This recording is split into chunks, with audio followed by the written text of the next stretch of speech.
أعوذ بالله من الشيطان الرجيم بسم الله الرحمن الرحيم السلام عليكم ورحمة الله وبركاته إن الحمد لله رب العالمين نحمده ونصلي على رسوله الكريم إلى يوم الدين أما بعد எல்லா புகழும் இறைவனுக்கே. அல்லாஹ்வுடைய அன்பும் அருளும் என் பெருமானார் ரசூலை கரீம் ஸல்லல்லாஹு அலைஹி வஸல்லம் அவர்கள் மீதும் நம் அனைவரின் மீதும் என்றென்றும் நின்று நிலவட்டுமாக.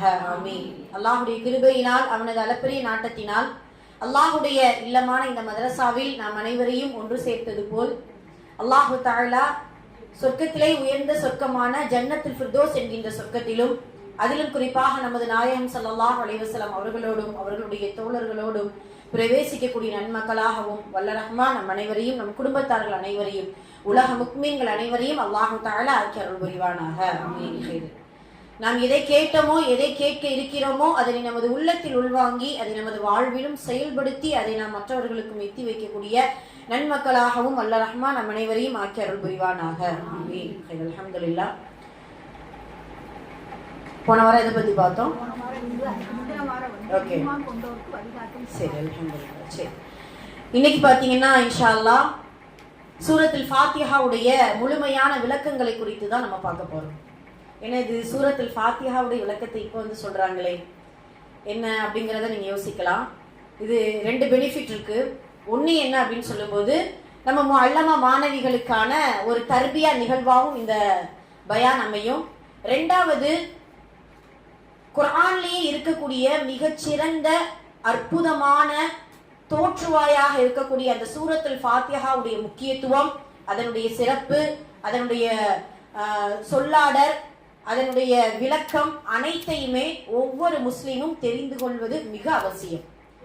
ஏன் அப்படின்னு சொல்லும்போது மற்ற சூறாக்களை அதிகமா அல்லாஹு தஆலா நம்மளுடைய வாழ்க்கையில அடிக்கடி ஓதக்கூடிய வாய்ப்பை குறைவாகத்தான் கொடுத்திருக்கிறான். நாம நன்மைக்காக வேணா சூறா ஓதிக்கிறலாம்.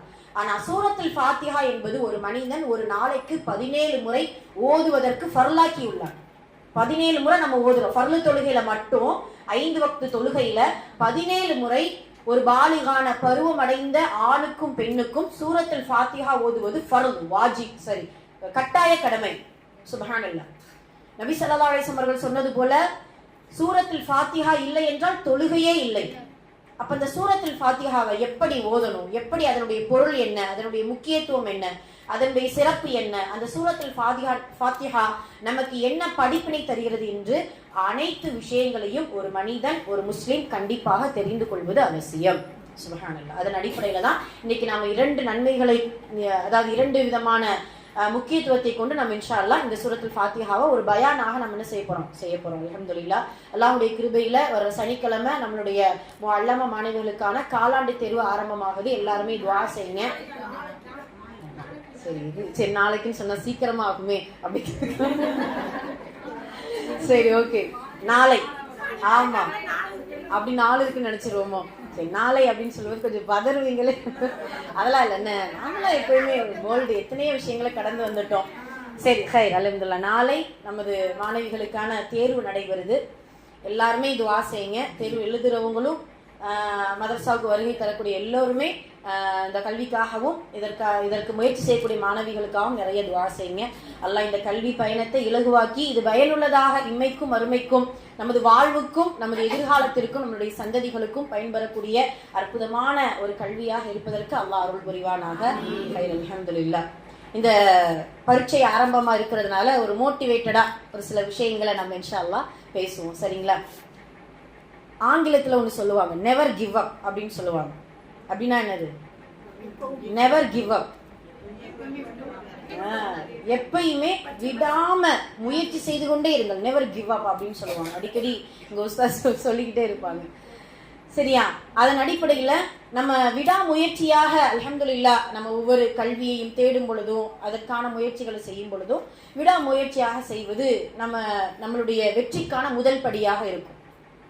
இந்த கல்வி வெற்றியா அமையணும் அப்படின்னு சொல்லும் பொழுது முதல்ல விடாமுயற்சி. ரெண்டாவது என்ன அப்படின்னு சொல்லும்போது புதிதாக ஏதோ சில விஷயங்களை நம்ம கற்றுக்கொள்கிறோம் என்கின்ற எண்ணத்தோடு கல்வியை தேடணும், கல்வியை கற்றுக்கிறணும். நம்ம அடிக்கடி சொல்வதுதான், எண்ணமல் அஅமாலு பின்னியாத், எண்ணத்தின் அடிப்படையில் தான் செயல்கள் செயல்கள் எண்ணத்தின் அடிப்படையில் தான் என்ன செய்யும், கூலி கொடுக்கப்படும். ஒவ்வொரு செயலுக்கும் அதுதான் கூலி. அதனால நாம கற்கக்கூடிய கல்வி பெருமைக்கோ முகஸ்துதிக்கோ இல்ல வேற ஏதாவது பதவிக்கோ பட்டத்திற்கோ பொருளாதாரத்திற்கோ உலக ஆகாயத்திற்கோ இல்லாமல் அல்லாஹ்வுக்காக, மறுமைக்காக, நமது மறுமையின் வாழ்வுக்காக, இம்மையின் வெற்றிக்காக இந்த கல்வி இருக்க வேண்டும் என்பதை முதல்ல மனதில் நிறுத்திக்கிறோம். முதல்ல விடாமுயற்சி செய்யணும். ரெண்டாவது, புதிதாக கற்கிறோம் என்கின்ற எண்ணத்தோடு கற்றுக்கொள்ள வேண்டும். சுப்ஹானல்லாஹ், இந்த வரக்கூடிய நாளைக்கு சனிக்கிழமை ஹதீஸ் உடைய சப்ஜெக்ட் இருக்குன்னா, அப்படிதானமா ஹதீஸும் தர்சுல் குரான் அப்படின்னு சொல்லிட்டு 2 சப்ஜெக்டை நம்ம ஒரு பரீட்சையாக எழுத போறாங்க. இதை நீங்க படிக்க படிக்க படிக்க நிறைய விஷயங்கள் உங்களுக்கு மெமரிஸ் ஆகும். நிறைய, அதாவது ஹதீஸ் துவாக்கள்லாம் பார்த்தீங்கன்னா சுப்ஹானல்லாஹ் எவ்வளவு துவாக்கள் இருக்குது. காலை மாலை ஓதக்கூடிய துவா, மகரிபுக்கு பின்னாடி, ஃபஜ்ருக்கு பின்னாடி ஓதக்கூடிய துவா, உடல்நலம், அதாவது நோயாளி உடல்நலம் விசாரிக்கும் போது ஒரு சிரமத்துல சிக்கிக்கிட்டு இருக்கவங்களை பார்த்து கூட ஒரு துவா ஓதணுமா. எப்படி அழகான துவா இருக்கு, அதை கூட எப்படி ஓதணுமா, ரகசியமா மனசுக்குள்ளேயே ஓதிக்கிறணுமா.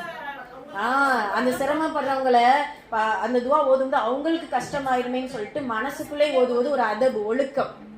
இப்போ இவ்வளவு விஷயங்களை நம்ம புதிதாக கற்றுக்கொள்கிறோம் என்கின்ற எண்ணத்தோடு கற்கும் பொழுது அது மறக்கவும் செய்யாது, நம்மளுடைய வாழ்வையை கண்டிப்பாக மாற்றக்கூடியதாக இருக்கும் அப்படிங்கிறத முதல்ல உணர்ந்து கொள்ள வேண்டும். இது 2வது விஷயம். 3வது என்ன அப்படின்னு சொல்லும் பொழுது, நமது இலக்கை அடையும் வரைக்கும் விடாமுயற்சியோடு இருக்கணும், சோர்ந்துடக்கூடாது. ஏதாவது ஒரு இன்சிடென்ட் நடக்கலாம், சில விஷயங்கள் கசப்பா இருக்கும், சில விஷயங்கள் நமக்கு தோதுவா இருக்கும். எதுவா இருந்தாலும் நம்ம என்ன செய்யணும், அதை மனம் பொருந்தி, அதை உள்வாங்கி, அதை பொருந்தி கொண்டு நமது இலக்கை அடையும் வரைக்கும் விடாமுயற்சியோடு இருக்கணும். அதனால தான் மனித படைப்புக்கு மட்டும்தான் அல்லாஹ், இப்ப பாருங்களேன், ஒரு ஆடோ ஒரு யானையோ ஏதோ ஒரு குட்டி போட்டுச்சுன்னு வச்சுக்கோங்களேன், டக்குன்னு எழுந்து நின்றும், அதுக்கு ஒன்றும் ஒரு சிரமம் இல்லை, அடுத்த நிமிஷமே எழுந்து நின்றும். ஆனா மனுஷனுக்கு மட்டும் என்னது, அல்லாஹ் இப்ப தத்தளிச்சு, அது நடந்து, அது விழுந்து, அது எந்திரிச்சு, எவ்வளவு விஷயம் இருக்கு. அது போலதான் நம்ம ஒரு இலக்கை அடையும் வரைக்கும் விடாமுயற்சியோடு என்ன செய்யணும், இருக்க வேண்டும் என்பது நமது வெற்றிக்கான 3வது வழி. 4வது என்ன அப்படின்னு சொல்லும்போது, கண்டிப்பாக வெற்றி வாகை சூடுவோம் என்கின்ற தவக்குலோடு அல்லாஹ்விடத்துல இறை நம்பிக்கையோடும் தன்னம்பிக்கையோடும் செயல்படும் பொழுது நமது கல்வி பயணம் சிறப்பாக அமையும் இன்ஷா அல்லாஹ். அதனால அல்லாஹுடைய அந்த அல்லாஹ் கொடுத்த அந்த பகுத்தறிவை கொண்டு, அந்த அறிவை கொண்டு சிந்தித்து புரிந்து ஆராய்ந்து அற்புதமான முறையில நம்மளுடைய கல்வி பயணத்தை தொடர்வதற்கு அல்லாஹ் தௌஃபிக் செய்வானாக. ஆமீன். அல்ஹம்துலில்லாஹ். இன்னைக்கு நாம ஆழமான அல் ஃபாத்திஹா சூராவின் விளக்கத்தை நாம் பார்க்க போகிறோம். அல்ஹம்துலில்லாஹ். இதுக்கு முன்னாடி பாத்தீங்கன்னா குர்ஆன் அல்லாஹ் தஆலா சொல்லும் பொழுது, குர்ஆனை ஓத ஆரம்பிக்கும் பொழுது ஃபஇதா கரஅத்தல் குர்ஆன ஃபஸ்தஈது பில்லாஹி மினஷ் ஷைத்தானிர் ரஜீம் என்கின்ற துஆவை கொண்டு அல்லாஹ் தஆலா குர்ஆனை ஓத ஆரம்பிக்க சொல்றார். இதனுடைய அர்த்தம் என்ன, விரட்டப்பட்ட ஷைத்தானின் தீங்கை விட்டு அல்லாஹ்விடத்தில் நான் பாதுகாவல் தேடுகிறேன் அப்படிங்கிற அந்த துஆ நமக்கு எல்லா விதமான ஷைத்தானுடைய ஊசலாட்டத்திலிருந்து நமக்கு பாதுகாப்பு கொடுக்கும். இதுல 3 விஷயங்கள் நமக்கு தெரிய வருது. இந்த தஅவுத் என்கின்ற அஊது பில்லாஹி மினஷ் ஷைத்தானிர் ரஜீம் என்கின்ற அந்த துஆவின் சுருக்கம் தான் தஅவுத் அப்படின்னு சொல்லுவாங்க. நம்மளுடைய பிள்ளைகள்கிட்டலாம் தஅவுது தஸ்மியா ஓதுங்க அப்படின்னு சொன்னா அழகா அஊது பில்லாஹி மினஷ் ஷைத்தானிர் ரஜீம் பிஸ்மில்லாஹிர் ரஹ்மானிர் ரஹீம் அப்படின்னு ஓதிடுவாங்க. எப்படி ஒவ்வொரு மனிதனுக்கும் ஒவ்வொரு படைப்பினத்திற்கும் ஒரு பேருண்டோ, அதே போல குர்ஆனுக்கும் பேருண்டு, சூறாக்களுக்கும் பேருண்டு, அதே போல ஒவ்வொரு இருக்கக்கூடிய அமல்களுக்கும் பேருண்டு. அதுல இதுல தஅவுத் என்பது அஊது பில்லாஹி மினஷ் ஷைத்தானிர் ரஜீம் என்பதற்கான ஒரு சுருக்கமான பெயர். இதுல 3 விஷயம் நமக்கு புரிய வருது. ஒன்று என்ன அப்படின்னா, மனிதன் பலகீனமானவன் என்பதை உணர்த்தக்கூடிய ஒரு துஆ. பலகீனமானவன் தான், நம்மளுடைய பாதுகாப்பு நாம ஏற்படுத்திக்கவே முடியாது, அல்லாஹ் தான் முதல்ல ஏற்படுத்தணும். அதுல ஷைத்தானிடமிருந்து நம்மை பாதுகாக்கக்கூடிய மிக பெரும் துஆ தான் இந்த அஊது பில்லாஹி மினஷ் ஷைத்தானிர் ரஜீம். அப்ப நம்மளுடைய பலகீனத்தை உணர்த்தும் ஒரு துஆவாக இது இருக்கிறது. ஒன்று. 2வது, இந்த துஆவின் மூலம் அல்லாஹ் பலமுள்ளவன் என்பதை காட்டுகிறது. அல்லாஹ் தான் அனைத்திற்கும் பாதுகாப்பு அளிப்பவன். அனைத்து படைப்பினங்களிலிருந்தும், அனைத்து படைப்பினங்களின் தீங்கை விட்டும், மனிதனையே வழிகெடுப்பதற்காகவே பிரத்யேகமாக படைக்கப்பட்ட ஷைத்தானின் தீங்கை விட்டும் அல்லாஹ் மட்டும்தான் பாதுகாப்பான் என்பதை இந்த துஆ நமக்கு உணர்த்தக்கூடிய 2வது பாடம். 3வது என்ன அப்படின்னு சொல்லும் பொழுது, ஷைத்தான் என்பவன் நமது பகிரங்கமான எதிரி. அவன் எப்பயுமே நம்மளுடைய நண்பனாகவோ நமக்கு நெருக்கமானவனாகவோ அவன் சொல்லக்கூடிய வழி எப்பொழுதுமே சரியாக இருக்காது என்பதற்கான ஒரு துஆ தான் இது. அதனால தான் அல்லாஹு தஆலா எல்லா நேரங்களிலும் குர்ஆன் ஓதுவதில் மட்டும் இல்ல, எல்லா நேரங்களிலும் நம்மளுடைய கல்வில ஊசலாட்டம் ஏற்படும் பொழுது, இல்ல நம்மளுடைய வாழ்க்கையில ஏதாவது சிந்தனைகள் சிதறும் பொழுது இந்த துஆவை கண்டிப்பாக ஓத வேண்டும். அது முக்கியமா குர்ஆன் ஓதும் பொழுது இந்த துஆவை ஓதணும். ஏன்னா குர்ஆன் என்பதுதான் மக்களின் வழிகாட்டி. மக்களுடைய வழிகாட்டியாக இருக்கக்கூடிய இந்த குர்ஆனை ஓதும் பொழுது அஊது பில்லாஹி மினஷ் ஷைத்தானிர் ரஜீம் என்கின்ற இந்த துஆவை ஓதிக்கொள்ள வேண்டும். இது 3 விஷயம் உள்ளடங்கி இருக்கு. அதுக்கப்புறம் பஸ்மலா. பஸ்மலா என்றால் பிஸ்மில்லாஹிர் ரஹ்மானிர் ரஹீம் என்கின்ற சுருக்கத்திற்கு பெயர் தான் பஸ்மலா. தஸ்மியான்னு சொல்லுவாங்க. தஸ்மியா குர்ஆன் நம்ம கிதாப்ல கொடுக்கப்பட்டிருக்குது தஸ்மியா. இந்த பிஸ்மில்லா இல்லாத ஒரு காரியம் கைவிடப்பட்டதாக ஆதரவற்றதாக ஆகிவிடும் என்பதை நபி ஸல்லல்லாஹு அலைஹி வஸல்லம் அவர்கள் சொல்லியிருக்கிறாங்க. இந்த பிஸ்மில்லாவுடைய சிறப்புகள் நிறைய உண்டு. பிஸ்மில்லா வந்ததுக்கான வரலாறுகள் கூட நமக்கு என்ன செய்யுது, நமக்கு நிறைய சொல்லி கொடுத்திருக்கிறாங்க. அல்ஹம்துலில்லாஹ். அப்ப இந்த பிஸ்மில்லா என்பது குர்ஆன் ஓத ஆரம்பிக்கும் பொழுதும் சொல்ல வேண்டும். ஒவ்வொரு காரியத்திலும் பிஸ்மில்லா சொல்லணும். ரசூல் ஸல்லல்லாஹு அலைஹி வஸல்லம் அவர்கள் எந்தெந்த காரியத்துல பிஸ்மில்லா சொல்லுவாங்க? தலைவாரும் பொழுது, சாப்பிடும் பொழுது, தூங்கும் பொழுது, ஆடை உடுத்தும் பொழுது, செருப்பு அணியும் பொழுது, எல்லா நேரங்களிலும் வீட்டை நுழையும் பொழுது, வீட்டிலிருந்து வெளியேறும் பொழுது, எல்லா நேரங்களிலும் பொதுவாக அனைத்து காரியத்திலும் பிஸ்மில்லா சொல்வது ஒரு அற்புதமான ஒரு வழிகாட்டுதல். அது ஒரு வணக்கமும் கூட. சுப்ஹானல்லாஹ். அதனால இன்ஷா அல்லாஹ் பிஸ்மில்லா சொல்லி நாம் ஆரம்பம் செய்ய வேண்டும். இப்ப நம்ம முக்கியமான விஷயத்துக்குள்ள வருவோம். சூரத்துல் ஃபாத்திஹா. சூரத்துல் ஃபாத்திஹா என்பதற்கான அர்த்தம் என்ன, அதனுடைய சிறப்புகள் என்ன அப்படிங்கிறத சுருக்கமா நம்ம பார்ப்போம். சூரத்துல் ஃபாத்திஹா என்பது மக்காவில் இறக்கப்பட்ட ஒரு வசனம். அதுல 7 வசனங்கள் உண்டு. நம்ம பார்க்கலாம். ஆனா சபஅனது 7 தான் சொல்றான். சரிங்களா? அதன் அடிப்படையில் அல்லாஹு தஆலா இந்த வசனம் மக்காவில் இறக்கப்பட்ட அற்புதமான 7 வசனங்கள் கொண்டது அப்படிங்கிறத நம்ம முதல்ல புரிஞ்சுக்கிறோம். சூரத்துல் ஃபாத்திஹாவுக்கு 12 பெயர்கள் உண்டா. சுப்ஹானல்லாஹ். சூரத்துல் ஃபாத்திஹாவுக்கு எத்தனை பேரு? 12 பேர். இந்த பயான் கேட்கறதுக்கு முன்னாடி முக்கிய குறிப்பு, இது வெறும் பயானுக்கு மட்டும்தான், பரீட்சைக்கு இல்லை. சரியா? ஆமா. ஓகேவா? ஹைர். ஆனா தெரிஞ்சுக்கணுமா சூரத்துல் ஃபாத்திஹாவுடைய விளக்கம், இவ்வளவு விஷயங்கள் தெரிஞ்சுக்கணும் இன்ஷா அல்லாஹ். சூரத்துல் ஃபாத்திஹாவுக்கு 12 பெயர்கள் உண்டு. இன்ஷா எழுத முடிஞ்சா எழுதுங்க, இல்லாட்டினா நான் ஆடியோ போடுவேன். இன்ஷா அல்லாஹ் எழுதிக்கோங்க. ஒன்று அஸ்ஸொலா என்றாலே அந்த சூரத்துல் ஃபாத்திஹாவுடைய ஒரு பெயரா. அஸ்ஸொலா. சொலானா என்னதுமா? தொழுகை. ஏன்னா தொழுகை இல்லைன்னா சூரத்துல் ஃபாத்திஹாவே இல்லை. சூரத்துல் ஃபாத்திஹா இல்லைன்னா தொழுகையே கிடையாது. நம்ம சொன்னோம் இல்லையா, ஒரு மனிதன் 17 முறை ஒரு நாளைக்கு ஓதுவது ஃபர்து. சூரத்துல் ஃபாத்திஹா ஓதுவது ஃபர்து. அதனால அஸ்ஸொலா என்பது தொழுகை என்பது அதனுடைய சிறப்பு பெயர். இரண்டாவது அல்ஹம்து என்பது சூரத்துல் ஃபாத்திஹாவுடைய பெயர், புகழ். அது குர்ஆன்ல அந்த சூரத்துல் ஃபாத்திஹாவை முழுக்க முழுக்க அல்லாஹ்வுடைய புகழை ஒரு 2-3 வசனங்கள் வரைக்கும் சொல்லப்படுது. அப்ப அல்ஹம்து என்கின்ற புகழ் என்பதும் அதன் சூரத்துல் ஃபாத்திஹாவுடைய ஒரு பெயராக இருக்கிறது. மூன்றாவது ஃபாத்திஹத்துல் கிதாப், வேதங்களின் தோற்றுவாய் என்பது இதனுடைய சிறப்பு பெயர். வேதங்களுடைய ஆரம்பம் என்பது இதனுடைய சிறப்பு பெயர். மூன்றாவது. நான்காவது உம்முல் கிதாப், வேதங்களின் தாய் என்பதும் சூரத்துல் ஃபாத்திஹாவுடைய சிறப்பு பெயராக இருக்கிறது. ஐந்தாவது உம்முல் குர்ஆன். சுப்ஹானல்லாஹ். குர்ஆனின் தாயாகவும் இருக்குது. அதனால தான் ரசூல் ஸல்லல்லாஹு அலைஹி வஸல்லம் அவங்க சொல்லுவாங்க, தௌராத்திலும் இன்ஜீலிலும் இல்லாத ஒரு மிக பெரும் சூரா இந்த சூரத்துல் ஃபாத்திஹா. அல்லாஹ் அக்பர். எவ்வளவு பெரிய சிறப்புகள். அப்ப உம்முல் குர்ஆன், குர்ஆனின் தாயாக இந்த சூரத்துல் ஃபாத்திஹா சிறப்பு இருக்குது. இது 5வது பெயர். 6வது சபஉல் மசான், திரும்ப திரும்ப திரும்ப அஸ்ஸபஉல் மசானி, திரும்ப திரும்ப ஓதப்படும் சூரா. அல்லாஹ் அக்பர். வேற எந்த சூரா இதை விட சிறப்பான சூறாக்கள்? குல் சூரா இருக்கு, சூரத்துல் இக்லாஸ் இருக்கு, அர் ரஹ்மான் சூரா இருக்கு, யாசின் இருக்கு, வாக்கியா, தபாரக், எத்தனை சூறாக்கள் இருக்கு. ஆனா அல்லாஹ் திரும்ப திரும்ப ஓதக்கூடிய சூறாவாகத்தான் இந்த சூரத்துல் ஃபாத்திஹாவை வச்சிருக்கிறான். அல்லாஹ் அக்பர். அதனால சபஉல் மசானி என்று இதனுடைய பெயராக இருக்குது. 6வது. 7வது அல் குர்ஆனுல் அதீம் என்றே ஒரு பெயர் உண்டு. மகத்தான குர்ஆன் என்று இந்த சூரத்துல் ஃபாத்திஹாவை பார்த்தே சொல்லலாமா? அல்லாஹ் அக்பர். மகத்தான குர்ஆன் என்று இதனுடைய பெயர் அல் குர்ஆனுல் அதீம். 8வது மிக முக்கியமானது ஷிஃபா, நோய் நிவாரணம் அளிக்கக்கூடிய சூரா. 7 முறை இந்த சூரத்துல் ஃபாத்திஹாவை ஓதி நம்மளுடைய உடல்லையோ நம்மளுடைய வேதனை ஏற்படக்கூடிய உறுப்புகள்லையோ நம்ம ஓதி ஊதினோம்னா ஷிஃபா, குணமளிப்பு கிடைக்குமா? அல்லாஹ் அக்பர். அதே போல மரண நேரத்தில் மரண தருவாயில் இருக்கக்கூடியவர்களுக்கு விஷமுறிவு நோயாக கூட இந்த சூரத்துல் ஃபாத்திஹாவை பயன்படுத்தி இருக்கிறாங்கம்மா. விஷமுறிவு நோயாக கூட பயன்படுத்தியிருக்காங்க. அதனால ஷிஃபா. 8வது. 9வது ருக்யா. ருக்யா என்றால் மந்திரம் என்று அர்த்தம். ருக்யா, ரா காஃப் யா குண்டுதா, ருக்யா மந்திரம் என்று அர்த்தம். ஆமா, இது ஒரு மந்திர சொல். இந்த சொல்லினால் பரக்கத்தும் ஏற்படும். இந்த சொல்லினால் நம்மளுடைய பாவங்களும் மன்னிக்கப்படும். இந்த சொல்லினால் நம்மளுடைய துஆவும் கபூலாக்கப்படும். அல்லாஹ் அக்பர். இதுவே ஒரு துஆ தானே. சூரத்துல் ஃபாத்திஹாவுல கடைசி இருக்கக்கூடிய துஆக்கள் பாத்தீங்கன்னா இது ஒரு அழகான துஆ. ருக்யா அப்படின்னு சொல்லுவாங்க. மந்திரம் என்று ஒரு பெயர் உண்டு. 10வது அசாஸ் என்று பெயர் உண்டு. அசாஸ், ஐன் சீன் அலிஃப் சீன், அசாஸ் என்று பெயர் உண்டு. அஸ்திவாரம். அசாஸ்னா என்னது? அஸ்திவாரம். சுப்ஹானல்லாஹ். இப்போ இந்த நம்ம தினந்தோறும் நம்ம தக்பீர் கட்டிட்டு சூரத்துல் ஃபாத்திஹாவை நம்ம என்ன செய்யறோம் தெரியுமா? கட கட கட கட கடன்னு ஓதி முடிச்சிடறோம். கடகடன்னு என்ன செய்யறோம்? ஓதி முடிச்சிடும். யோசிச்சு பாருங்க. அல்ஹம்துலில்லாஹி ரப்பில் ஆலமீன். ஒண்ணு தெரியுமா? நாக்கு மட்டும்தான் ஓதும், அதை உள்ளுணர்றதே கிடையாது. நம்ம இப்ப இன்ஷா அல்லாஹ் இந்த தஃப்சீரை முடிக்கும் பொழுது கண்டிப்பாக சூரத்துல் ஃபாத்திஹாவுடைய சிறப்புகளை உணர்ந்து ஓதும் பொழுது அந்த தொழுகையே உயிரோட்டமாக இருக்கும். இன்ஷா அல்லாஹ் உயிரோட்டமா இருக்கும். உண்மை அதுதானே. இன்னொன்னு என்ன தெரியுமா? அந்த சூரத்துல் ஃபாத்திஹாவுல ஏதாவது தவறிழைத்து விட்டோமே ஆனால், உதாரணமாக இய்யாக நஅ்புது வ இய்யாக, அதை நம்ம இய்யாக ஷத்தோடு ஓதணும். எப்படி ஓதணும்? ஷத்தோடு ஓதணும். இய்யாக நஅ்புது வ இய்யாக நஸ்தஈன். நம்ம அடிச்சு ஓதுறதுல என்ன ஓதும்? இய்யாக நஅ்புது வ இய்யாக நஸ்தஈன் இஹ்தினஸ் ஸிராத்தல் முஸ்தகீம். ஒரு இதுமே இருக்காது, ஒரு உயிரோட்டமே இருக்காது. அப்போ சிறிய சிறிய தவறுகள் கூட சூரத்துல் ஃபாத்திஹாவை பாழ்படுத்தும்.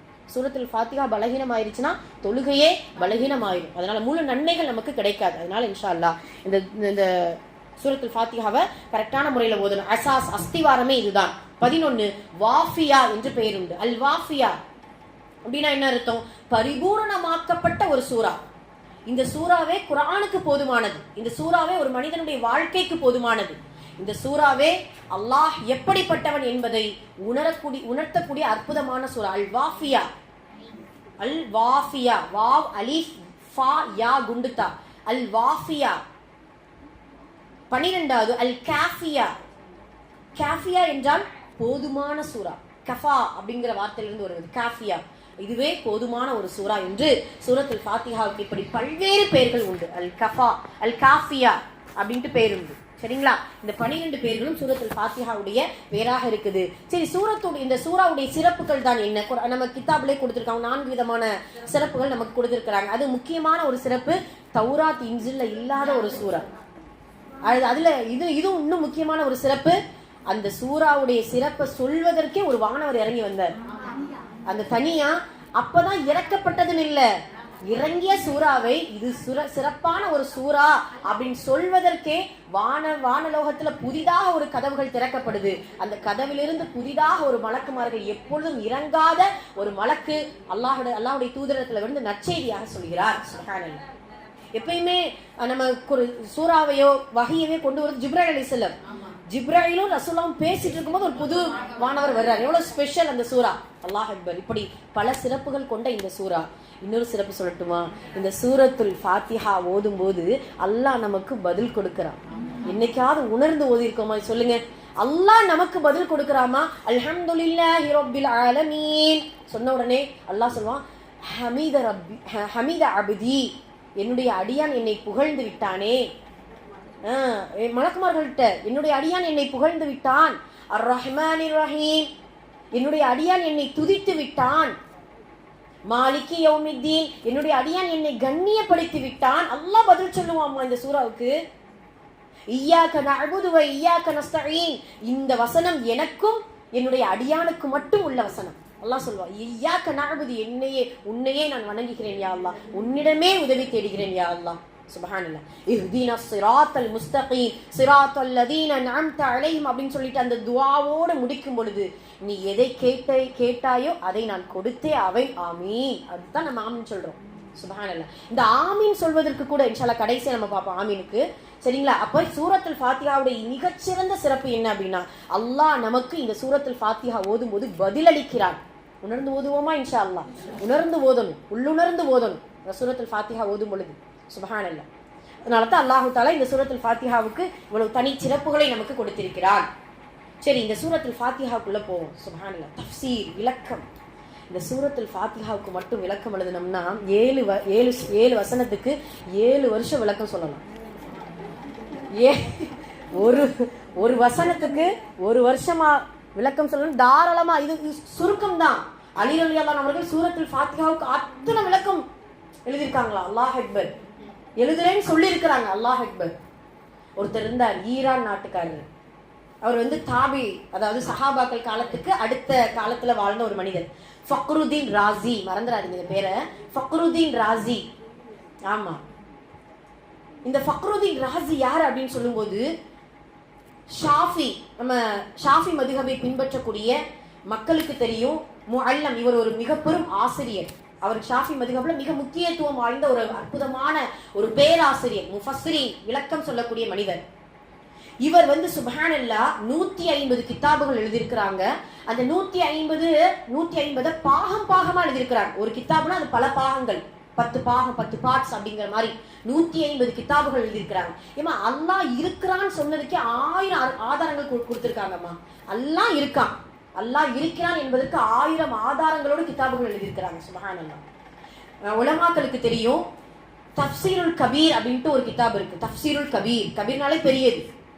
அதை எழுதினவங்க இமாம் ராசி, இபுல் கசீர், அப்புறம் ஜவாஹிருல் குர்ஆன், தஅரீஃபுல் குர்ஆன், இப்படின்ட்டு நிறைய தஃப்சீர்கள் இருக்கு. அதுல வந்து அந்த வசனத்துக்கான விளக்கம் மட்டும்தான் இருக்கும்.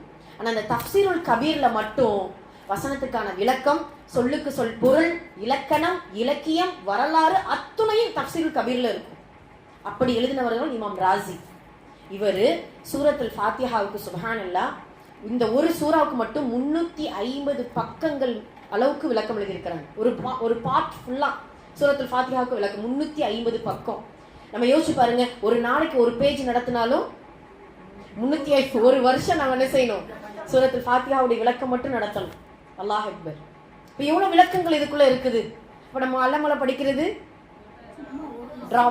டிராப்புக்கு ரொம்ப கம்மி, என்ன ஒரு துளியை விட ரொம்ப கம்மி, அவ்வளவுதான் நம்ம என்ன செஞ்சிருக்கோம், படித்து கொண்டிருக்கிறோம். அல்லாஹ் அக்பர். கடல் போல.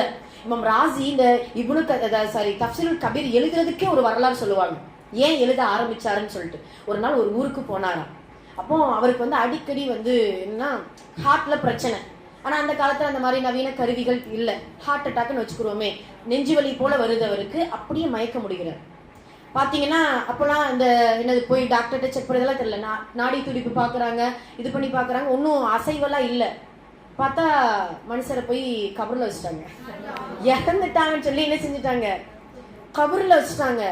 இந்த இந்த இந்த இந்த சம்பவம் தபகாத்துல் முஃபஸ்ஸிரீன்ல இருக்கு. இந்த சம்பவம் கபர்ல வச்சுட்டாங்க. அந்த காலத்துல அரபு மக்கள் கபர் தோன்ற இது நமக்கு தெரியும்.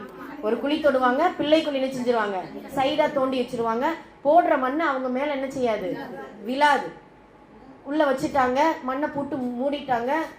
ஒரு ஏற்பாடு அப்படி என்னது, மூச்சு திணறல் வருது. எழுந்து பாக்குறாங்க, ஒரே இருட்டு. எதுக்குள்ள இருக்கிறோம், நம்ம என்ன செய்யறோம், ஒண்ணுமே புரியலையே. சில நேரம் சிந்திச்சு, ஆஹா நம்ம எங்கேயும் ஒரு ஒரு ஒரு இதுக்குள்ள இருக்கிறோம் போல, என்ன சொல்றது, ஒரு குரூம்புக்குள்ளேயோ ஒரு ஏதோ ஒரு அறைக்குள்ளேயோ அடைச்சிட்டோங்க போலயே அப்படின்னு சொல்லிட்டு அவரால் நிமிர முடியல, அசைக்க முடியல, மூச்சு திணறல் ஏற்படுது. என்ன செய்யும் தெரியல. அல்லாஹ் இடத்துல துஆ செய்யறாங்க, யா அல்லாஹ் இந்த உயிர் போகக்கூடிய நேரத்துல என்னை நீ காப்பாத்திட்ட அப்படின்னா உனது மார்க்கத்துக்காக மிக பெரும் நான் ஒரு என்ன ஒரு ஒரு ஸ்டெப் எடுப்பேன், மிக பெரும், அதை தமிழ் எப்படி சொல்றது, ஒரு முயற்சி எடுப்பேன், மிக பெரும் ஒரு முயற்சி நான் எடுப்பேன் அப்படின்னு சொல்லிட்டு துஆ செய்யறாங்க. அந்த காலத்துல கஃன் திருடும் கள்ளன் இருப்பானா. மையத்தை வெளியில எடுத்து போட்டு அந்த கஃனை திருடக்கூடிய கள்ளன் இருந்திருக்கான். இந்த திருடனுக்கு அரபுல பாத்தீங்கன்னா ஆஸ் அப்படிங்கிற ஒரு பேர் உண்டு, சாரிக் அப்படிங்கிற ஒரு பெயர் உண்டு. ஆனா அந்த கஃன் திருடும் கள்ளனுக்கு என்ன பேர் சொல்லுவாங்கன்னா நப்பாஷ்ன்னு சொல்லுவாங்க. நப்பாஷ், அவனை பார்த்தாலே நப்பாஷ் வரான் அப்படிங்கிற மாதிரி சொல்லுவாங்களாம். அப்ப என்ன ஆகுதுன்னா குழி என்ன செய்யறான், தோன்றா. அப்பதான் ஏன்னா புதுசு, அப்பதான் அடக்கம் பண்ணிட்டு போயிருக்காங்க. டக்குன்னு தோண்டாதான் ஈஸியா தோண்ட முடியும், இருகிரும் இல்ல. தோன்றான், தோண்டி பார்த்தா கஃனை உருகுறான். அந்த மனுஷன் டக்குன்னு எழுச்சி உட்காந்து அன்னையோட சரி அந்த நப்பாஷ அடிச்சு விழுந்து ஓடியே போயிட்டான். என்ன அதோட அந்த கஃன் திருடக்கூடிய அந்த இதையே என்ன திருட்டு பழக்கத்தை விட்டுட்டான். அப்போ எழுந்து வந்த உடனே ஃபர்ஸ்ட் அவர் நல்ல காரியம் செஞ்சுட்டாரு மனுஷன். என்ன அப்போ எழுந்து போய் குளிச்சுட்டு, அது மக்களுக்கெல்லாம் ஆச்சரியம், என்னடா இது இறந்தவங்க என்ன செய்யறாங்க உயிரோட வந்துட்டாரு அப்படின்னு சொல்லும்போது நடந்த விஷயங்களை இந்த யார் சொல்றா, ஃபக்ருதீன் ராசி சொன்ன உடனே அப்போதான் ஒது செஞ்சுட்டு பள்ளியில போய் தொழுதுட்டு அல்லாஹ் இடத்துல துஆ செஞ்சுட்டு, யா அல்லாஹ் இன்னிலிருந்து நான் குர்ஆனுக்கு விளக்கத்தை நான் என்ன செய்ய போறேன், எழுத போறேன், பிஸ்மில்லான்னு சொல்லி ஆரம்பித்து சூரத்துல் ஃபாத்திஹாவை எழுத ஆரம்பிக்கிறார். 350 பக்கம் அதுதான் ஃபர்ஸ்ட் அவருடைய என்ன செய்யுது, அவருடைய தஃப்சீர். சுப்ஹானல்லாஹ். அந்த தஃப்சீருக்கான விளக்கம் எழுதுவதற்கான வரலாறு சொல்லுவாங்க. இப்படி இமாம் ராசி மட்டுமல்ல, இப்படி பல இமாம்கள் சூரத்துல் ஃபாத்திஹாவுக்கான விளக்கத்தை கடல் போல என்ன செஞ்சிருக்காங்க, நமக்கு எழுதி கொடுத்திருக்கிறாங்க. அதனுடைய விளக்கத்தை தான் நம்ம இன்ஷா அல்லாஹ் பார்க்க போறோம்.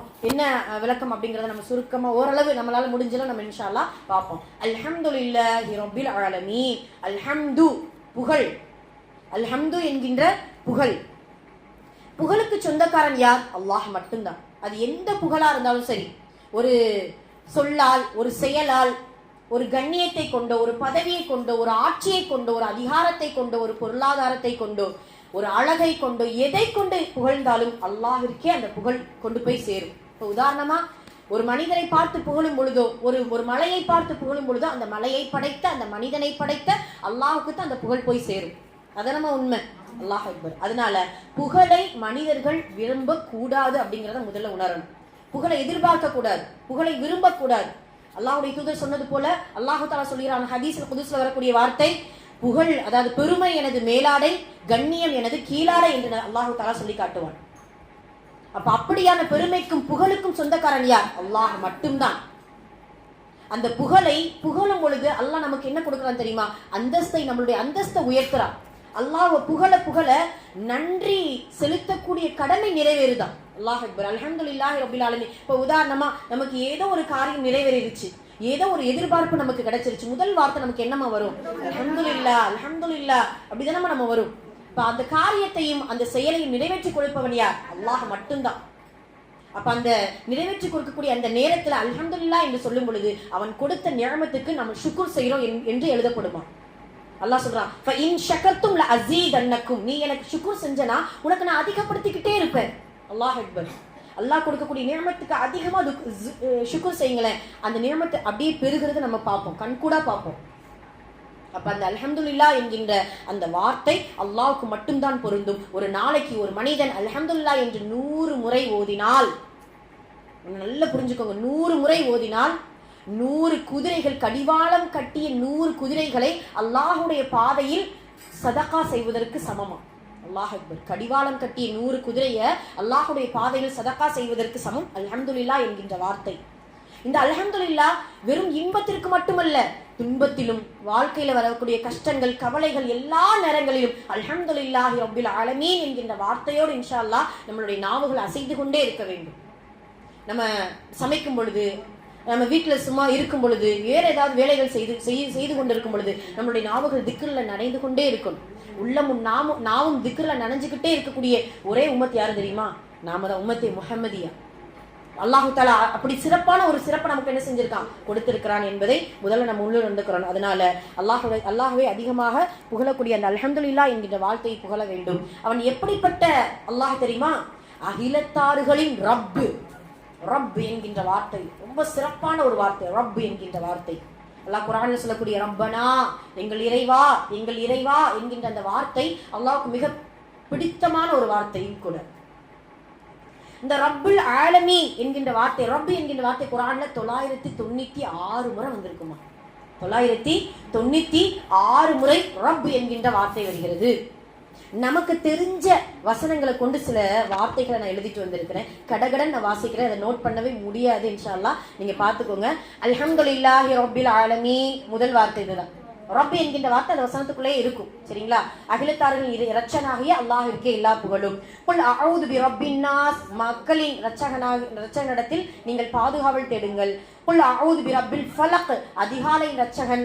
ரப்பில் ஃபலக், அதிகாலையுடைய இரட்சகன். வலில்லாஹில் ஹம்து ரப்புஸ் ஸமாவாத், வானங்களின் ரப்பாகியவன் ரப் அவன்தான். வலில்லாஹில் ஹம்து ரப்புஸ் ஸமாவாத்தி வல் அர்த், வானங்கள் பூமியின் ரப்பும் அவன்தான். ரப்பு சமாவாத்தி வல்லர்லி வமா பைனஹுமா, வானங்கள் பூமிக்கும் இடைப்பட்ட இருக்கக்கூடிய படைப்பினங்கள் ரப்பும் அவன்தான்.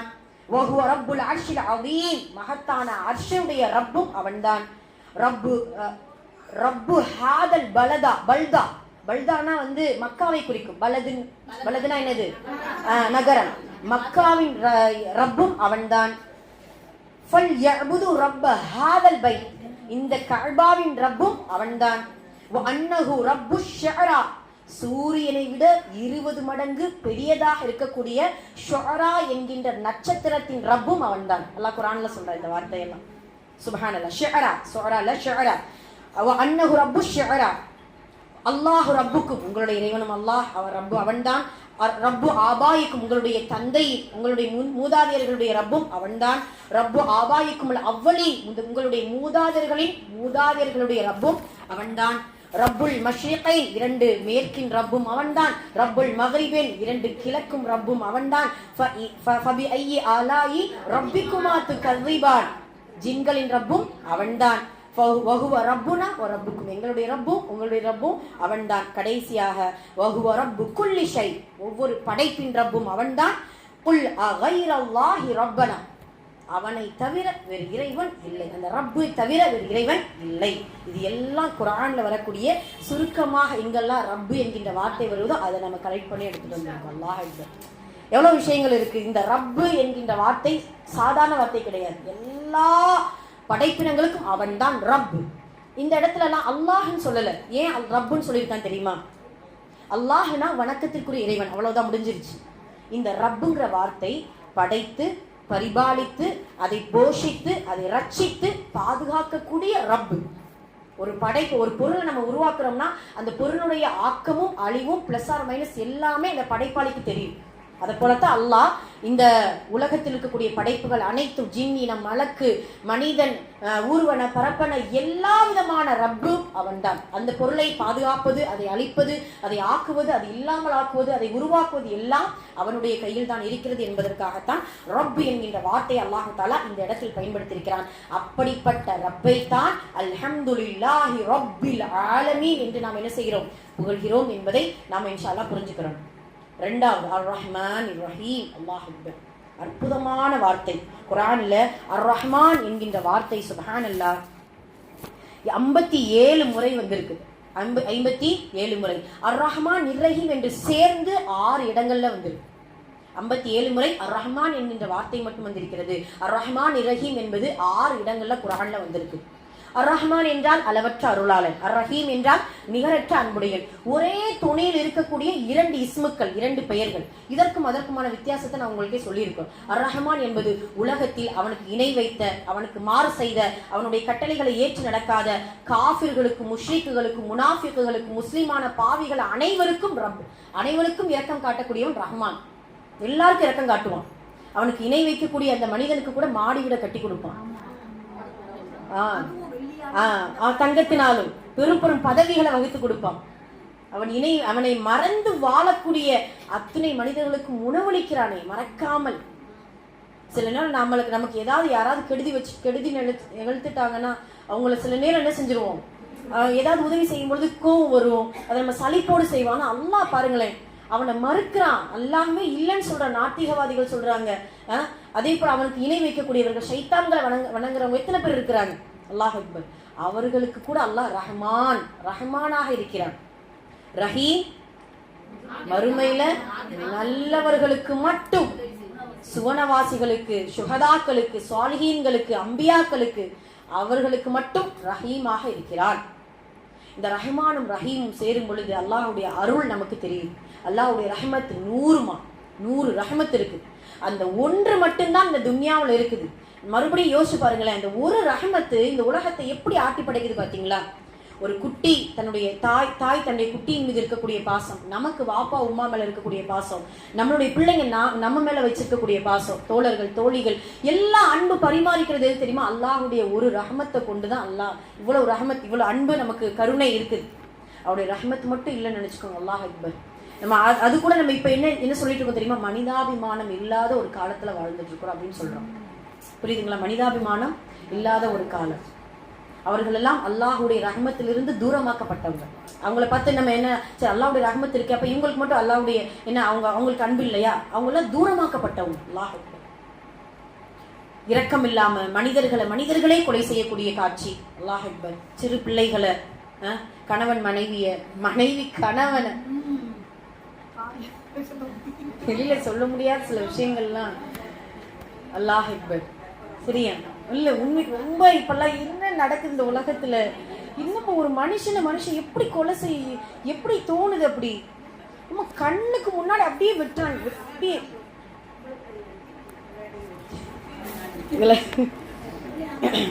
எங்க ஊர்ல அப்ப அல்லாஹுடைய ரஹமத் இந்த உலகத்துல 1100 ஒரு ரஹமத் இந்த உலகத்துல இருக்கிறதுனால தான் இன்னும் கொஞ்சம் மனிதாபிமானம் வாழ்ந்து கொண்டிருக்கிறது அப்படிங்கறத நம்ம பாக்குறோம். சுப்ஹானல்லாஹ். அதே போல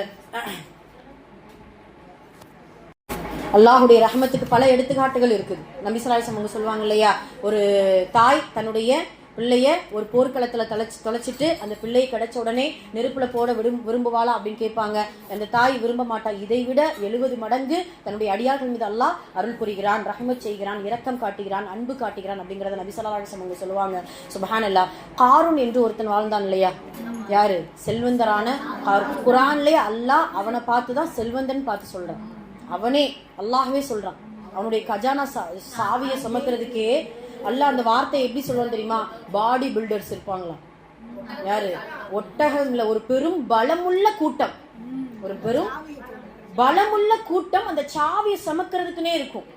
அப்ப மூசா அலைஹிஸ்ஸலாம் அவங்க சொல்லுவாங்க, இது காரூன் நீங்க ஏழைகளுக்கு கொடுக்கலாம்ல, அல்லாஹ்வுடைய வழியில செலவழிக்கலாமா அப்படின்னு சொல்லும்போது அவர் பெருமை பேசுவான். இதெல்லாம் நமக்கு தெரியுது. மூசா அலைஹிஸ்ஸலாம் அவர்களுக்கு அந்த கசஸ்ல எடுத்து படிச்சு பார்த்தோம்னா, கவனமா கேளுங்க, அந்த கசஸ்ல எடுத்து படிச்சு பார்த்தோம்னா மூசா அலைஹிஸ்ஸலாம் அவர்களுக்கு அல்லாஹ் பூமியை வசப்படுத்தக்கூடிய சக்தியை கொடுப்பான். மூசா அலைஹிஸ்ஸலாம் அவர்கள் தான் சொல்லுவாங்களா, யா அருள் பூமியே ஹுதீர், அவனை பிடித்துக்கொள், உள்வாங்கிக்கொள், சூழ் என்னது தமிழ்ல எப்படி சொல்லுவாங்க, சூழி கொள்ளாது இல்ல இந்த தண்ணியில ஒரு இது வருமே சுழி சுழி மாதிரி ஒரு சொல்லுவாங்க இல்லையா, சுழற்சியா, ஓகே, அந்த மாதிரி இழுத்துக்கொள் அப்படின்னு சொல்லிட்டு மூசா அலைஹிஸ்ஸலாம் அவர்கள் கட்டளை இடுவாங்க. அப்போ அந்த மாதிரி சொல்லுவாங்க. அப்போ அப்ப காரனுடைய கால் அப்படியே புதையுதான், உள்ளுக்குள்ள இழுக்குது. அப்படியே இழுக்க இழுக்க அவன் கத்துறான், யா மூசா காப்பாத்துங்க, மூசா காப்பாத்துங்க, மூசா அப்படின்னு கத்திக்கொண்டே இருக்கிறான். மூசா அலைஹிஸ்ஸலாம் அவர்கள் அதுக்கான காப்பாற்றுறதுக்கு ஏற்பாடு பண்ணல. ஆனா அல்லாஹ் சொல்றான், மூசாவை பார்த்து என்ன சொல்றான், யா மூசா, மூசாவே, மா அஹ்லல கல்பக்க, ஏன் உன்னுடைய இதை இப்படி கடினமாயிடுச்சு. இஸ்தகாஸ பிகி 70 மர்ரா, 70 முறைக்கு மேல அவன் கத்திட்டானே, உன்னிடத்துல இறக்கம் இல்லையா உனக்கு அப்படின்னு சொல்லிட்டு அல்லாஹ் சொல்றான் இதே வார்த்தை, யா மூசா யா மூசான்னு கத்துன அந்த காரூன், யா அல்லான்னு ஒரு முறை என்னை அழைத்தால் அவனை நான் காப்பாத்திருப்பேன் இல்லையா. சுப்ஹானல்லாஹ். இல்ல அல்லாஹ்வுடைய ரஹ்மத் எவ்வளவு பெரியது யோசிச்சு பாருங்க. அதுதான் ரஹ்மான். இந்த உலகத்துல ஃப்ரௌனையே அப்படிதானே செஞ்சு குழியில வச்சரே ஃபஹ்ருதீன் ராசியை காப்பாத்தினானா அல்லாஹ். இப்படி அல்லாஹ் இந்த உலகத்தில் எல்லார் மீது என்ன செய்வான், இறக்கப்படக்கூடிய ரஹ்மானாக ரஹீமாக இருக்கிறான் அப்படிங்கிறத நம்ம முழுமையாக புரிந்து கொள்ள வேண்டும். அதனால தான் அர் ரஹ்மான் அர் ரஹீம் என்று ஒரு சிஃபத்தை கொண்ட 2 இஸ்முக்களை அல்லாஹு தஆலா கொடுத்திருக்கிறான். சரி, ஒரு ரஹ்மத்துக்கு இவ்வளவு நம்ம பிரமிப்பாகிறோமே, 99 ரஹ்மத்தை நம்ம பெறப்போறோம் இன்ஷா அல்லாஹ்.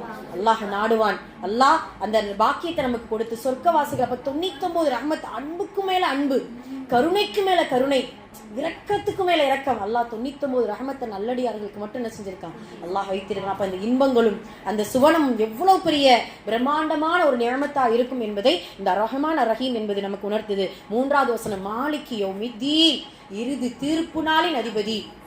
அப்ப நீங்க யோசிங்களேன், அது என்ன இப்படி வைப்போமே, மறுமை நாளின் அதிபதினு வைப்போமா? அப்ப உலகத்தின் அதிபதி இல்லையா அல்லாஹ்? ஏன் அந்த இடத்துல மறுமை நாளின் அதிபதின்னு அல்லாஹ் வச்சிருக்கான்? சொன்னா இரு உலகத்தின் அதிபதினு வச்சிருக்கலாம். மாலிகி யௌமித்தீன் ஏன் மறுமை நாளின் அதிபதினு வச்சான்? விளக்கம் பாருங்களேன். இந்த உலகத்துல அல்லாஹ் எல்லாருக்கும் அதிபதி என்கின்ற ஒரு அரசாட்சியை கொடுக்கிறான். அமெரிக்காவில் ஒரு அதிபதி இருக்கிறாரு, இந்திய நாட்டுல, தமிழ்நாட்டுல, ஊர்ல எல்லாருக்கும் ஒரு தலைவர், ஒரு மன்னர், ஒரு அரசர், ஒரு அதிபதி, ஒரு ஆட்சியாளர், ஒரு பொறுப்பாளர் எல்லாமே இருக்கிறாங்க. மறுமை வரும், அல்லாஹ் எல்லாவற்றையும் அழிப்பான், எல்லோரையும் அழிப்பான். ஆட்சியில இருந்தவனையும் அழிப்பான், ஆட்சியில் இல்லாதவனையும் அழிப்பான். மன்னன், அரசன் அனைவரும் அழிந்து விடுவாங்க. அழிஞ்சிட்டு உலகத்துல டிப்டாப்பா காஸ்ட்லியான ஆடை அழிந்து கொண்ட அந்த அதிபதியும் அந்த மன்னனும் மறுமையில வந்து நிற்கும் பொழுது ஆடையின்றி நிற்பார்கள். கத்தனா செய்யப்படாம என்ன செய்வாங்க, நிற்பாங்க. செருப்பு இல்லாம நடந்த அந்த கால்கள், அந்த அதிபதியின், இந்த உலகத்தை ஆட்சி செய்த அதிபதியின் கால்கள் செருப்பு இல்லாம அந்த மறுமை நாள்ல நிற்கும். அப்ப அல்லாஹ் எல்லாரையும் அழித்து விட்டு மீகாயில், ஜிப்ராயில், மலக்குல் மௌத், அல்லாஹ் 4 பேர் இருப்பாங்க. அல்லாஹ் கேட்பான், என்ன மலக்குல் மௌத் எல்லாரும் அழிஞ்சிட்டாங்களா, எல்லாரும் இறந்துட்டாங்களா? யா அல்லாஹ் எல்லாரும் இறந்துட்டாங்க, மீகாயில், ஜிப்ராயில், நீ நான் இருக்கிறோம். ஜிப்ராயிலை மீகாலையும் அழிச்சிரு, அவங்களுடைய ரூஹ் எடுத்துரு, 2 பேரும் இறந்துருவாங்க. இப்ப யார் இருக்கா? நீயும் நானும். மலக்குல் மௌத் நீயும் இறந்துருவாங்க. அப்பதான் அல்லாஹ் சொல்வான், ஐனல் முத்தகப்பிரீன், பெருமை அடித்தவர்கள் எங்கே? உலகத்துல ஆட்சி அதிகாரம் கொடுத்தன்னா எவ்வளவு பெருமை அடிக்கிற, எவ்வளவு கர்வத்தோடு இருக்கிற, இப்பவா? அதனால தான் அல்லாஹ் சொல்றான், மாலிகி யௌமித்தீன், நான் இறுதி தீர்ப்பு நாளின் அதிபதியா இருக்கேன்ல. எல்லாம் நீங்க அழியக்கூடியவங்க தான். உலகத்தையே ஆட்சி செஞ்ச 4 பேர் இருந்தாங்கம்மா. சுலைமான் நபி, துல்கர்னைன் அலைஹிஸ்ஸலாம், அதே போல பாத்தீங்கன்னா நம்ரூத், புகுத் நஸர், 2 காஃபிர் 2 முஸ்லீம், 4 பேர் உலகத்தையே ஆட்சி செஞ்சாங்க. அந்த உலகத்தையே ஆட்சி செய்த அத்துணை பேரும் அங்க நிர்வாணமாக ஆடையின்றி கத்னா செய்யப்படாதவங்க இருப்பாங்க. அப்ப எங்க ஆட்சி அதிகாரம் போச்சு? அதை கொண்டு என்ன செய்ய முடியும்? அப்ப அல்லாஹ் மாலிகி யௌமித்தீன், இறுதி தீர்ப்பு நாளில் அதிபதியாக நான் இருக்கிறேன் என்று அன்றைய நாள் லிமனில் முல்குல் யௌம், இன்றைய நாளின் அதிபதி யார் தெரியுமா? அன வாஹிதுல் கஹார் அப்படின்ட்டு அல்லாஹ் சொல்வான், நான் ஒருத்தன் மட்டும்தான். அப்படியான மாலிகி யௌமித்தீனைத்தான் நாம் முழுமையாக நம்பி அந்த மறுமை நாள் இருக்குதுங்கிறத நம்பணும். அந்த மாலிகி இறுதி தீர்ப்பு நாளின் அதிபதி நீதியானவன் என்பதை நம்பி இந்த உலகத்தில் வாழ வேண்டும் என்பதற்காகத்தான் இந்த வசனத்தை நமக்கு என்ன செய்யறாங்க, இந்த இடத்துல நமக்கு கொடுக்கறாங்க. இய்யாக நஅ்புது வ இய்யாக நஸ்தஈன். அந்த மாலிகி யௌமித்தீனை என்ன செய்யணும் தெரியுமா? நம்ம வணங்கணும், நம்ம அவனிடத்துல தான் உதவியும் தேடணும். அல்லாஹ் அக்பர். இய்யாக, உன்னையே நாங்கள் வணங்குகிறோம். இந்த இடத்துல நஅ்புதுக்கன்னு கூட வைக்கலாம், அர்த்தம் மாறாது. தமிழ் சொல்லடக்கம் புரியுதா? இய்யாக, உன்னையே நாங்கள் வணங்குகிறோம்னு வைக்கலாம். இய்யாக்கவை எடுத்துட்டு நஅ்புதுக்க, நாங்கள் உன்னை வணங்குகிறோம்னு சொல்லலாம். ஆனா அல்லாஹ் இப்போ உதாரணமா ஒருத்தவங்கிட்ட பேசுறோம், உன்னை மட்டும்தான் நம்புறேன் அப்படின்னு சொல்றதுக்கும் நம்புறேன் உன்னை மட்டும்தான் அப்படின்னு சொல்றதுக்கு வித்தியாசம் இருக்கா? ஃபர்ஸ்ட் அவங்கள நம்பிக்கை கொடுக்குறோம், உன்னை மட்டும்தான், உன்னாலதான் அப்படின்னு சொல்றோம். அதனால தான் இய்யாக, உன்னையே நாங்கள் வணங்குகிறோம். இவன் எப்படிப்பட்ட இறைவன் தெரியுமா? இந்த வார்த்தை இய்யாக நஅ்புது, நாங்கள் உண்மை வணங்குகிறோம் சொல்றது மூசா அலைஹிஸ்ஸலாம் அவருடைய அந்த வரலாறை பாருங்களேன். மூசா அலைஹிஸ்ஸலாம் அவர்கள் நம்ம தூர்சனை பள்ளத்தாக்குக்கு போறாங்க, அல்லாஹ் அவங்க இடத்துல பேசுறாங்க, எல்லாம் உரையாடல் நடக்குது. அந்த வார்த்தை மூசா அலைஹிஸ்ஸலாம் அவங்க சொல்லுவாங்க, அல்லாஹ் தஆலா முதல்ல மூசா அலைஹிஸ்ஸலாம் அவர்களுக்கு சொல்லக்கூடிய முதல் கட்டளை என்ன தெரியுமா? இன்னனி அனல்லாஹ், நிச்சயமாக நான் தான் அல்லாஹ், லா இலாஹ இல்லா அன, என்னை தவிர வணக்கத்திற்குரிய இறைவன் யாரும் இல்லை, ஃபஅ்புதுனி, என்னை நீ வணங்கு. அல்லாஹ் நேரடியா அந்த வார்த்தையை சொல்றான். அந்த வார்த்தையுடைய ஆழத்தை நம்ம புரிஞ்சுக்கிறோம். இய்யாக நஅ்புது, உன்னையே நாங்கள் வணங்குகிறோம் என்று நேரடியாக மூசா அலைஹிஸ்ஸலாம் அவர்களிடத்துல பேசிய அல்லாஹ் முதல் கட்டளையாக இதைத்தான் சொல்கிறான். அல்லாஹ் அக்பர். அப்படிப்பட்ட அல்லாஹ்வை நம்ம வணங்கணும். வ இய்யாக நஸ்தஈன், உன்னிடத்தில் மட்டும்தான் உதவி, வேற யாரிடத்திலும் இல்லையா அல்லாஹ். மக்களையோ வேற எதையோ பொருளாதாரத்தை எதையும் நான் நம்பல, உன்னிடத்தில் மட்டும்தான் நான் என்ன செய்யறேன், உதவி தேடுகிறேன். இதுக்கு ஒரு அழகான சம்பவம் பாருங்களேன். இதுல நபி ஸல்லல்லாஹு அலைஹி வஸல்லம் சொல்றாங்க, ஆதமின் மக்களே, இந்த ஹதீஸை கேளுங்க. ஆதமின் மக்களே, யாரிடமும் கையேந்தாதீர்கள், யாருடைய வாசல் அடைக்கப்படாதோ, யார் வெறும் கையாக அனுப்ப மாட்டானோ, யார் கேட்காமல் இருக்கும் பொழுது கோபப்படுவானோ அவனிடத்தில் கையேந்துங்கள். இறைவனிடத்துல எவ்வளவு சிஃபத்து சொல்றாங்க பாருங்களேன். அல்லாஹ்வுடைய தூதர் சொல்றாங்க, ஆதமின் மக்களை யாரிடத்துலயும் கையேந்தாதீங்க. மனுஷங்கிட்ட கையேந்தீங்கன்னு நினைச்சுக்கோங்களேன், அவங்க என்ன செய்வாங்கன்னா சில நேரம் வாசலை அடைச்சிருவாங்க, சில நேரம் உதவி செய்வாங்க, சில நேரம் கடுகடுப்புன்னு பேசிடுவாங்க. ஆனா யாருடைய வாசல் அடைக்கப்படாதோ அவனிடத்துல உதவி தேடுங்க. கேட்டாலே கேட்காம இருந்தாலே கோபப்படுவான் அந்த ரப்பு, அவனிடத்துல உதவி தேடுங்க. அதே போல யார் கேட்டும் வெறும் கையாம அனுப்பாம இருக்கிறான் பாருங்க, அந்த ரப்பிடத்துல மட்டும் தேடுங்க.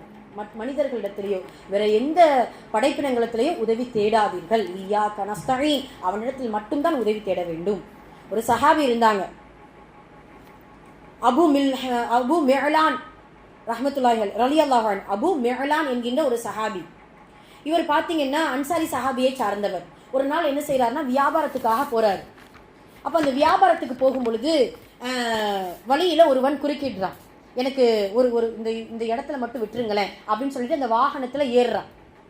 லிஃப்ட் கொடுக்குறான்னு வச்சுக்கோங்களேன், வாகனத்தில் ஏறுறான். இதை கேட்ட உடனே அந்த அந்த மனிதன் என்ன செய்கிறான், நீங்கள் இந்த வழியாக போகாதீங்க, நீங்கள் அந்த ஊருக்கு தானே போகணும், நான் உங்களுக்கு குறுக்கு வழி காட்டுறேன் அப்படின்னு சொல்லிட்டு ராங்காக ஒரு வழியை காட்டுறான், தவறான ஒரு பாதையை காட்டுறான். அங்கே பார்த்தீங்கன்னா ஆள் நடமாட்டம் இல்லாத ஒரு ஏரியா. அந்த இடத்துல இங்கே நிப்பாட்டிருங்க, நான் இறங்க போகிறேன்னு இறங்கி அவனுடைய இடுப்பில் இருக்கக்கூடிய குருவாலை எடுத்து இவனுடைய பொருள் எல்லாம் கொடு அப்படின்னு சொல்லிட்டு என்னது வழிபறி கொள்ளக்காரன் வழிபறி கொள்ளக்காரனுக்கு தான் இவ்வளோ நேரம் என்ன செய்யறாங்க, உதவி செஞ்சுருக்கிறாங்க, லிஃப்ட் கொடுத்துருக்குறாங்க. அப்போ பொருளையும் கொடுத்துட்டு அந்த அபு மெஹலான் அப்படி தானம்மா, அபு மெஹலான் ரலியல்லாஹு அன்ஹு அவங்க என்ன செய்கிறாங்க, இப்போ நான் போகட்டுமா, இல்லை உன்னை நான் கொல்லணும். ஏன், எதனால, என்னை நீ காட்டி கொடுத்துட்டேன்னா உனக்கு தேவை பொருள் தானே, என்னை விட்டுறேன் அப்படின்னு சொல்கிறாங்க. இல்லை, உன்னை நான் கொன்று தான் ஆகணும், வேற வழி இல்லை, என்னை நீ காட்டி கொடுத்துட்டேன்னா என்னுடைய பொழப்பை போயிடும் அப்படின்னு சொல்லி இது பண்ணுறா, மிரட்டுறா. அப்போ எனக்கு சரி ஒரு 4 ரக்காய் தொழுகிறதுக்கான வாய்ப்பு கொடு. சில வாய்ப்பில் 2 ரக்காய்த்துன்னு வருது. அப்போ தொழுகிறாங்க. இதுக்கு முன்னாடி நான் சொல்லியிருக்கிறேன் அபு மெஹலான்.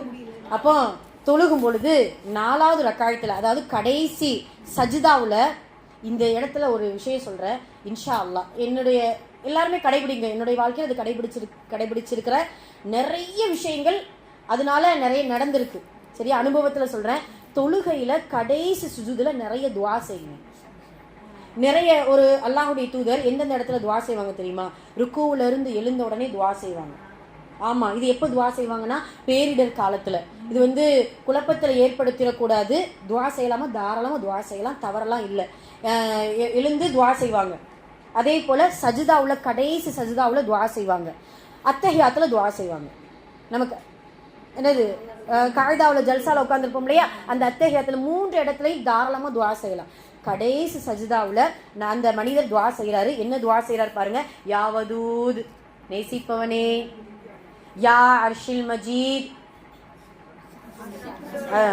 யா ஃபஆலுல் லிமா யுரீத் நாடியவதை செய்பவனே, யா ஃபஆலுல் லிமா யுரீத், யுரீதுனா நாடியதை ஃபஆல் செய்பவனே, யா மகீஸ் அகிஸ்னி உதவி செய்பவனே எனக்கு உதவி செய், யா மகீஸ் அகிஸ்னி, யா மகீஸ் அகிஸ்னி அப்படின்னு சொல்லிட்டு இதுக்கு இடையில நிறைய துவாக்கள் வருது. அந்த துவாவை இன்ஷா அல்லாஹ் ஞாபகம் தான், நான் குரூப்பில் நான் போட்டு விடுறேன். நிறைய துவாக்கள் செஞ்சுட்டு உதவி தேடுறாங்க. அதோடு நம்ம சில நேரம் என்ன செய்வோம்னா, சஜிதாவில் துவா செஞ்சு அப்படியே எந்திரிச்சிருவோம், தொழுகை முடிஞ்சிருச்சுன்னு அப்படி ஞாபகத்தோடு இருக்கணும். அதனால தான் சில நேரம் குழம்பிடும், குழப்பம் வந்துடும். நீங்கள் இதை ரெகுலர் படுத்திட்டிங்கன்னா நல்லா இருக்கும். சரிங்களா, சஜிதாவில் துவா செய்யுங்க, நிறைய கபுலாகும். அல்லாஹ் நெருக்கமாக, ரசூல்லா சொல்லுவாங்களே சஜிதாவில் அல்லாஹ்வுடைய நெருக்கத்தை கிடைக்கும்னு சொல்லுவாங்க இல்லையா, தொழுகையின் சஜிதாவில் தான் அல்லாஹ்வுடைய நெருக்கம் அதிகமாக கிடைக்கும். தாராளமாக கேட்கலாம், தமிழில் கேட்கலாம். அல்லாஹ் எல்லா மொழியும் அறிந்தவன். நாம தொழுகையுடைய ஃபர்லான வாஜிபான சுன்னத்தான வார்த்தைகளை மட்டும்தான் மாற்றக்கூடாது. இப்போ சமியல்லாஹு லிமன் ஹமிதாவுக்கு தர்ஜுமா பண்ணக்கூடாது, அல்ஹம்து சூராவுக்கு பொருள் ஓதக்கூடாது, மற்ற சூறாக்கள் வசனங்களுக்கு பொருள். நாம் ஓனா நம்மளுடைய துவாக்களை முன்வைக்கும் போது, பிரார்த்தனைகளை முன்வைக்கும் போது தாராளமாக கேட்டுக்கொள்ளலாம். சரிங்களா, அதனால இந்த சஜிதாவில் துவா செய்யலாம். சரிங்களா, ஹை. அப்போ இந்த துவாவை சொல்லி முடிச்ச உடனே தூரத்திலிருந்து ஒரு குதிரை விரண்டு ஓடி வர்றான். குதிரை ஓட்டிட்டு வந்ததே தாமசம்னு சொல்லி அவனுடைய இடுப்புல இருந்த வாள் எடுத்து அந்த திருடனை என்ன செஞ்சுட்டான், வெட்டிட்டு மறுபடியும் என்ன செஞ்சுட்டான், போயிட்டான். குதிரை எங்க இருந்து வந்தா எங்க போனான்ங்கிறது தெரியல. இந்த அபு மெஹலான் பின்னாடியே போறாரு. யார் இந்த மனிதர் அப்படின்னு சொல்லிட்டு போய் நிறுத்தி கேட்கிறாரு, யார் நீங்க அப்படின்னு சொல்லும் பொழுது, நான் ஒரு மலக்கு, நீ யா மஈஸ் அகிஸ்னி அப்படின்னு சொல்லிட்டு முதல் முறையாக அழைக்கும் பொழுது, நான் 4வது வானத்தில் இருக்கக்கூடிய ஒரு மலக்கு, முதல் முறையாக நீ அழைக்கும் பொழுது முதலில் வானத்தின் கதவுகள் எல்லாம் நடுநடுங்கின. அந்த வார்த்தையுடைய இது வானத்தின் கதவுகள் எல்லாம் நடுநடுங்கின. 2வது முறை நீ அழைக்கும் பொழுது வானத்தில் இருக்கக்கூடிய மலக்குமார்களிடத்தில் சலசலப்பு ஏற்பட்டது. யார் இது துவா? அதாவது என்னன்னா, சிரமத்திற்குள்ளாக்கப்பட்டவனுடைய துவா அல்லாஹ்விடத்தில் அவ்வளவு பவர்ஃபுல்மா. உண்மைக்கே அநீதிக்குள்ளாக்கப்பட்டு கஷ்டத்தோடு கவலையோடு, அல்லாஹ்வே உன்னை தவிர ஒரு உதவியாளன் யாருமே இல்லை, நீ தான் அப்படின்ட்டு முழுமையா கையேந்தும் பொழுது அல்லாஹ் கண்டிப்பாக உதவி செய்வான். 2வது முறை நீ அழைத்தாய், நான் வானத்தில் இருக்கக்கூடிய மலக்குமார்களிடத்துல சலசலப்பு ஏற்பட்டது. 3வது முறை யா மஈஸ் அகிஸ்னி என்று அழைத்தாய், வானத்தில் இருந்த அந்த 4வது வானத்தில் இருந்த நான் அல்லாஹ்விடத்துல யா அல்லாஹ் கஷ்டத்திற்குள்ளாக்கப்பட்ட ஒரு மனிதன் அழைக்கிறான், நான் போய் உதவி செய்யட்டுமா என்று கேட்டு அல்லாஹ்வுடைய அனுமதியோடு நான் வந்தேன் என்று சொன்னான். சுப்ஹான் என்று சொன்னார். அல்லாஹ் அக்பர். போய் இது என்னன்னா அந்த நேரத்துல அந்த மனிதர் செய்யக்கூடிய துஆவின் வீரியம் வேற யாருமே அல்லாஹ் உயிர் போகக்கூடிய நேரம் நிற்கதியா நிக்கிற வேற உதவியாளர்கள் யாருமே எனக்கு இல்லை, உன்னை தவிர யாரும் உதவி செய்ய முடியாது. சாத்தியம் இல்லாதது கூட நீ சாத்தியமாக்கிடுவ. ஒரு 10% எனக்கு வாய்ப்பு இருக்கு, ஒரு 1% எனக்கு வாய்ப்பு இருக்கு, நீ எனக்கு எப்படியாவது என்ன செய் இன்ஷா அல்லாஹ், நீ உதவி செய் யா அல்லாஹ், நீ உதவி இன்ஷா அல்லாஹ், நீ உதவி செஞ்சே ஆகணும். அல்லாஹ்விடத்துல உரிமையோடு கேட்கணும். கேட்டால் கண்டிப்பாக இப்படி அல்லாஹு தாலா உதவி செய்வான். நம்ம நடைமுறையில கூட சில நேரம் எனக்கா அப்படி தோணும், சில நேரம் என்ன லூஸ் மாதிரின்னு வச்சுக்கோங்களேன், அப்படியே சில நேரம் அப்படிதான். கேஸ் இருக்கும், சிலிண்டர், ஐயோ காலியாக போகக்கூடிய நேரமா இருக்குமே அல்லாஹ் எனக்கு எப்படியாவது உதவி செய்ய. இந்த டேட் வரக்குள்ள ஏன்னா நிறைய எரிச்சிருப்போம், நமக்கே தெரியும். வர்றதுக்கு சிலிண்டர் வர்றதுக்கு ரொம்ப டெலிவரி ஆக கஷ்டமாயிரும், 2 நாள் 3 நாள் இல்லைன்னா என்ன ஆகும் அப்படின்னு சொன்னா எனக்கே தெரியும். ரொம்ப நாள் இருப்பானா இன்னும் இருக்கும், பார்த்துக்கோங்க, மறைக்கத்தான் இருக்கும். ஏன்னா இது மறைவான விஷயம், சாத்தியம் இல்லாத சில விஷயங்கள் இருக்குதுமா மறைவான விஷயத்துல. இதுல எப்படியாவது சின்ன சின்ன விஷயத்துல நம்ம உதவி தேடணும்னு நினைச்சுக்கோங்களேன், கண்டிப்பா உதவி கிடைக்கும் அல்லாஹ்விடத்துல. அற்பமானதுதான் ஏமா, செருப்பின் வார் அருந்தா கூட அல்லா இடத்துல உதவி செய்ய. அப்போ என்ன சின்ன சின்ன விஷயத்துலதான் உதவி தேடணும். ஏமா பைக்ல போகும்போது கூட அந்த நேரத்துல அதான முக்கியம். ஆமா, இப்ப பைக்ல போகும்போது கூட வந்து பாத்தீங்கன்னா சோக் போட்டுட்டும் சில நேரம் போகும். பைக் இப்படி எடுத்துன ஒரு இது இருக்கும், அதை எடுத்துட்டோம்னா பெட்ரோல் ட்ரை ஆனதுக்கு அப்புறமும் மூவ் ஆகும். எல்லாம் கொஞ்சம் அந்த பெட்ரோல் பல்க் வரைக்கும் எல்லாம். ஆனா அங்க போய் நின்று கரெக்டா ஒரு அப்பாடா நல்ல வேலை, கொஞ்ச நேரம் ஒரு 4 ஸ்டெப் தள்ளிட்டு போனோம்னா அங்க கரெக்டா வந்துடும். இப்படி சின்ன சின்ன விஷயத்திற்கு கூட அந்த நேரத்துல யாருடைய உதவியும் இல்லை, நீ மட்டும்தான். சின்னதுல இருந்து பெரியது வரைக்கும் அல்லாஹ்விடத்துல உதவி தேடணுமே, ஆனால் கண்டிப்பாக அல்லாஹ் தஆலா உதவி செய்வான். சுப்ஹானல்லாஹ். இப்படி நிறைய விஷயங்கள் இதனுடைய அல்ஹம்துலில்லாஹ் கிட்டத்தட்ட ஒரு 4 வசனம் பார்த்திருக்கோமா. அல்ஹம்துலில்லாஹ். இப்ப யோசிச்சு பாருங்க. அல்ஹம்துலில்லாஹி ரப்பில் ஆலமீன் அர்ரஹ்மானிர் ரஹீம் மாலிகி யௌமித்தீன் இய்யாக நஅபுது வ இய்யாக நஸ்தஈன். இது வரைக்கும் நம்ம இன்ஷா அல்லாஹ் பார்த்துருக்குறோம். இந்த சூரத்துல் ஃபாத்திஹா உள்ளுணர்ந்து ஓதுங்க. இந்த சூறாவுக்கு அல்லாஹ் பதில் கொடுக்குறா. இந்த சூறாவின் பரக்கத்தினால் நம்முடைய காரியங்கள் இலகுவாகும், லேசாகும், கபுலாகும் இன்ஷா அல்லாஹ். இந்த சூறாவுடைய விளக்கங்களை இன்ஷா அல்லாஹ் தொடர்ந்து பார்ப்போம். அஸ்ஸலாமு அக்கூலு கௌலி ஹாதா அஸ்தக்ஃபிருல்லாஹ் லனா வ லக்கும் வ ஆখিরு தஅவானா அல்ஹம்துலில்லாஹி ரப்பில் ஆலமீன் சுப்ஹானல்லாஹி வ பிஹம்திஹி சுப்ஹானக அல்லாஹும்ம வ பிஹம்திக அஷ்ஹது அன் லா இலாஹ இல்லா அன்த அஸ்தக்ஃபிருக வ அத்தூபு இலைக். சுப்ஹான ரப்பிக ரப்பில் இஸ்ஸத்தி அம்மா யசிஃபூன் வஸ்ஸலாமு அலல் முர்ஸலீன் வல்ஹம்துலில்லாஹி ரப்பில் ஆலமீன். ஸல்லல்லாஹு அலா முஹம்மத் ஸல்லல்லாஹு அலைஹி வஸல்லம். ஸல்லல்லாஹு அலா முஹம்மத் ஸல்லல்லாஹு அலைஹி வஸல்லம். ஸல்லல்லாஹு அலா முஹம்மத் யா ரப்பி ஸல்லி அலைஹி வஸல்லிம். அஸ்ஸலாமு அலைக்கும் வரஹ்மத்துல்லாஹி வபரகாத்துஹு.